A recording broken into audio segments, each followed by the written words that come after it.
Sementara itu, pemirsa, apel kesiapsiagaan karhutla juga dilakukan Pemkab Banyuasin sebagai langkah antisipasi mencegah terjadinya karhutla di Banyuasin.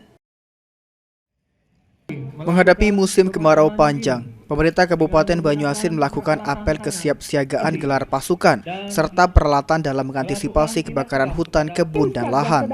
Seluruh peralatan yang disiapkan untuk menghadapi karhutla berada dalam kondisi sangat baik dan layak digunakan. Askolani Bupati Banyuasin menekankan pentingnya sinergi antara pemerintah daerah, aparat keamanan, perusahaan perkebunan, serta masyarakat dalam mencegah dan menanggulangi kebakaran hutan dan lahan.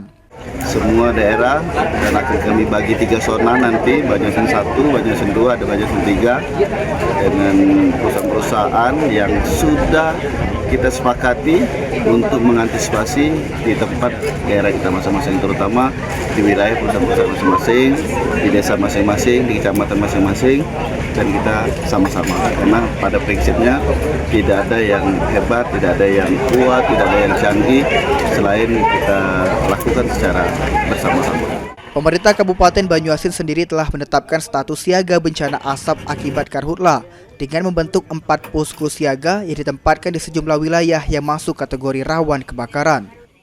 Kami dari BBD tentunya telah membentuk satgas dan relawan serta posko yang kami bentuk ada 4 posko. Yang pertama di Kecamatan Rambutan, Kecamatan Tanjung Lago, Kecamatan Banyuasin 3 dan Kecamatan Pulau Rimau. Keempat posko itu akan kita aktifasi di awal Juli sampai dengan September. Itu merupakan garda terdepan dari BBD Banyuasin dalam pelaksanaan penanggulangan kebakaran. Ridho Ilahi, PAL TV.